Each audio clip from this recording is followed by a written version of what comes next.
చెప్పిండు గతంలోనే, నిన్ను తొక్కుకుంట పైకి అధికారంలోకి వస్తా అన్నాడు. తొక్కి అధికారంలోకి వచ్చిండు. ఆయన ఉత్తగానే మాటలు చెప్పి ఊకినట్టు కాదు, మాటలు చెప్పి చేతులలో చూపించేటటువంటి వాడు. తెలంగాణ అనేటటువంటిది ఫ్రమ్ ఆల్ డైమెన్షన్స్ ఎట్లా మారాలనేటటువంటి ఒక విజన్ ఉన్నటువంటి నాయకుడు.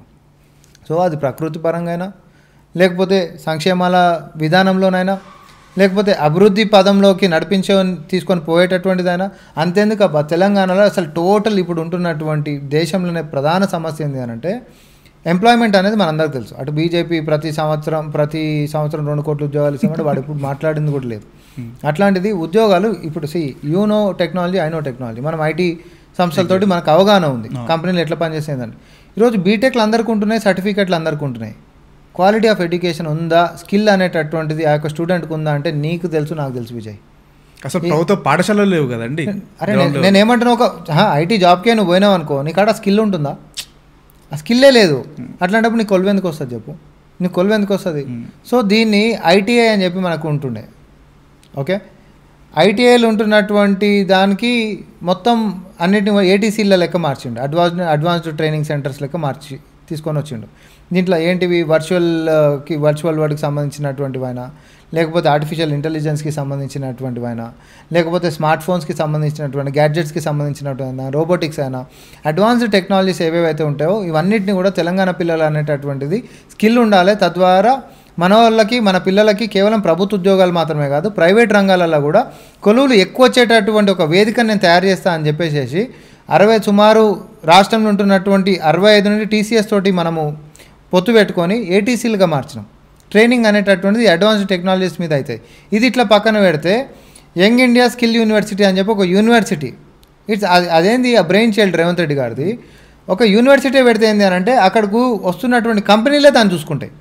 సో ఆడ ఉంటున్నటువంటి టాలెంటెడ్గా తయారైనటువంటి పిల్లల్ని మన కంపెనీలు ఇమీడియట్గా వాళ్ళని కొలువులు ఇచ్చేటటువంటి విధానాన్ని రేవంత్ రెడ్డి గారు తీసుకొచ్చారు.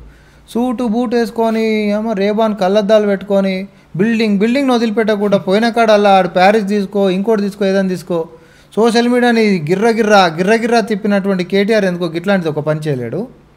మరి రేవంత్ రెడ్డి గారికి ఇంగ్లీష్ రాదని చెప్పి ఎక్కిరిచ్చేటటువంటి మేధావులుగా మీరంతా, మరి విధానాలలో ఎందుకు కనబడలేదండి?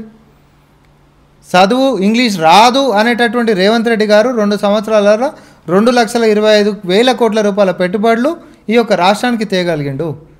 మరి సూటు బూట్ వేసుకొని బాగా చదువుకున్నటువంటి కేటీఆర్ ఎందుకో 10 సంవత్సరాలు కలిపి 25,000 కోట్ల రూపాయలు మాత్రం ఎందుకు తెచ్చిండు? చెప్పాలి దీనికి జవాబు వాళ్ళు. సో ఏంటిది అని అంటే ఐటమ్ కొట్టుడు చాలా ఈజీ. ఐటీ పేరు పెట్టుకొని ఐటీ మినిస్టర్ అని చెప్పి ఐటమ్ కొట్టడం చాలా ఈజీ. కానీ ఈరోజు మా శ్రీధర్ బాబు గారిని తీసుకోండి, ఐటీ మినిస్టర్ లెక్క ఆయన ఉండి ఈరోజు ఒకసారి నువ్వు దగ్గర నుంచి సీరియస్గా అంటున్నావు విజయ్, ఎప్పుడన్నా అవకాశం ఉంటాయి 1-to-1 లెక్క ఇట్లాంటివి ఉంటాయి, పొద్దున్న నుంచి సాయంత్రం దాకా ఒకసారి ఆయన ఫాలో గారి, ఆయన పర్మిషన్తో ఒకరోజు ఫాలో గారు. తిండి అనేటటువంటి దాని మీద కూడా నాకేం ధ్యాస ఉంటుంది. నేను దగ్గరికి చూసినా కాబట్టి నేను చెప్తున్నా, ఐఎమ్ నాట్ బోస్టింగ్, బట్ తిండి అనేది కూడా చాయ్ బిస్కెట్లు అనేటది సర్వసాధారణంగా ఎవరు వచ్చినా కూడా అక్కడ నుంచి వాళ్ళు వచ్చి పెడతా ఉంటారు కదా. ఇది మాట్లాడుకుంటూ ఒక చాయో బిస్కెటో తినేసేసి కూడా బండి నడుస్తూనే ఉంటుంది. ఆయన ఎమ్మడి ఉంటే మనకు అనిపిస్తుంది ఎప్పుడు పోదామా ఆయన. ఇది ఆ డెడికేషన్ అనేటటువంటిది ఆ నాయకులకు ఉంది కాబట్టి ఈరోజు వీఆర్ సీయింగ్ దట్ రిజల్ట్స్. ఉత్తా కాదు, ఏదైనా మనం ఉత్తా బాగేసేయచ్చు.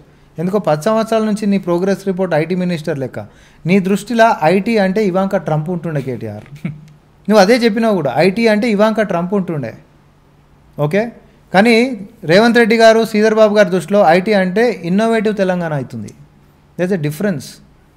మీకు మాకు తేడా. మా పాలనలో పారదర్శకతో పాటు పెట్టుబడులను తీసుకొని వచ్చేటటువంటి దాంట్లో ప్రతిభని కనబరచాలన్నా కూడా చిత్తశుద్ధితో నడిచేటటువంటి నాయకత్వం కావాలి. అది కల్లార తెలంగాణ సమాజం ఈరోజు రేవంత్ రెడ్డి గారి దగ్గర శ్రీధర్ బాబు గారి దగ్గర చూస్తూ ఉంది.